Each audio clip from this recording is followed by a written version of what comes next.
Bayangkan kamu menarik nafas dalam-dalam. Udara masuk melalui hidung, mengalir ke dalam tubuhmu dan memberimu kekuatan untuk berpikir, bergerak, dan hidup. Satu tarikan nafas sederhana menyokong seluruh proses kehidupan. Tapi, bagaimana sebenarnya tubuh kita melakukannya?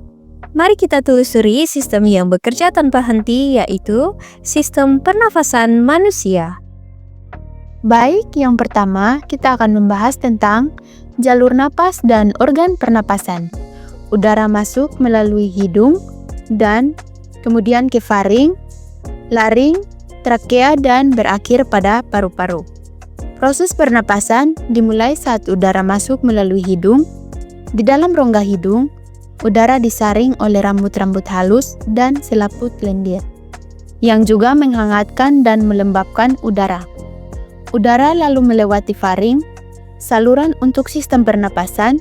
Setelah itu, udara diarahkan ke laring, rumah bagi pita suara. Disinilah kamu bisa berbicara, berteriak, bahkan bernyanyi. Selanjutnya, udara masuk ke trakea, sebuah tabung berongga yang diperkuat oleh cincin tulang rawan, menjaga agar saluran tetap terbuka. Trakea bercabang menjadi bronkus, bronkiolus, dan alveolus. Trakea kemudian bercabang menjadi dua bronkus, kanan dan kiri, menuju masing-masing paru-paru. Bronkus ini terus bercabang menjadi saluran yang lebih kecil, disebut bronkiolus, hingga akhirnya berakhir di alveolus, kantung udara mikroskopis yang jumlahnya bisa mencapai 300 juta. Permukaan alveolus yang luas memungkinkan terjadinya pertukaran gas secara efisien. Selanjutnya, kita akan membahas tentang paru-paru dan mekanisme pernapasan. Anatomi paru-paru kanan dan kiri, diafragma, dan tulang rusuk. Manusia memiliki dua paru-paru. Paru-paru kanan terdiri dari 3 lobus, sedangkan paru-paru kiri hanya 2 lobus, karena memberi ruang bagi jantung. Paru-paru sendiri tidak memiliki otot, jadi mereka bergantung pada otot-otot bantu pernapasan, seperti diafragma dan otot antara tulang rusuk untuk mengembang dan mengempis. Setelah itu, kita akan membahas tentang inhalasi dan ekshalasi. Saat kamu menarik napas atau inhalasi, otot diafragma berkontraksi dan turun, sementara otot antar tulang rusuk mengangkat dinding dada ke atas dan keluar. Ini menciptakan ruang hampa sehingga udara terdorong masuk ke dalam paru-paru. Saat menghembuskan napas atau ekshalasi, otot-otot ini relaksasi dan paru-paru mengecil sehingga mendorong udara keluar. Yang berikutnya kita masuk pada pertukaran gas di alveolus. Di dalam alveolus, oksigen dari udara masuk melalui dinding tipis alveolus dan menembus ke dalam kapiler darah yang menempel erat di sekitarnya. Sel darah merah atau eritrosit membawa molekul hemoglobin yang akan mengikat oksigen. Oksigen kemudian diangkut ke seluruh tubuh, mencapai setiap sel yang membutuhkan energi.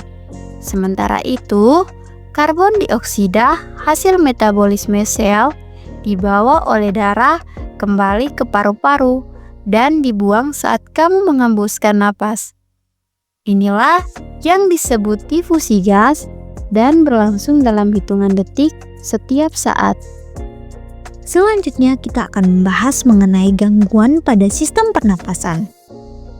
Salah satu gangguan yang terjadi pada sistem pernapasan manusia yaitu asma. Asma adalah kondisi kronis di mana saluran udara menyempit dan meradang. Keadaan ini sering dipicu oleh alergi atau udara dingin. Gejalanya yaitu sesak napas, mengih, dan batuk. Selain itu ada pula bronkitis. Bronkitis adalah peradangan pada bronkus yang menyebabkan produksi lendir berlebih, batuk, dan rasa berat di dada. Paparan asap rokok, polusi, dan infeksi dapat memperparah kondisi ini. Karena itu, menjaga kesehatan paru-paru sangat penting, yaitu dengan tidak merokok, berolahraga teratur, dan menghindari polutan. Selanjutnya kita akan melakukan demonstrasi kapasitas paru-paru. Nah, ingin tahu seberapa kuat paru-paru kamu? Cobalah eksperimen sederhana ini. Ambil balon, tarik napas dalam-dalam, dan tiup sekuat mungkin hanya dengan satu tarikan napas. Volume udara yang kamu keluarkan disebut kapasitas vital paru-paru. Meskipun bukan alat ukur medis, ini bisa memberimu gambaran tentang seberapa baik fungsi paru-parumu. Nah, tak terasa materi kita kali ini sudah selesai. Semoga apa yang kita pelajari kali ini dapat bermanfaat untuk kalian. Karena setiap tarikan napas kita adalah proses yang kompleks dan menakjubkan. Dari udara yang kamu hirup hingga sel yang menerima oksigen, semuanya bekerja sama dalam harmoni yang sempurna. Tanpa kamu sadari, tubuhmu bekerja keras hanya untuk kamu bisa bernapas. Jagalah sistem pernapasanmu, karena setiap tarikan napas adalah kehidupan.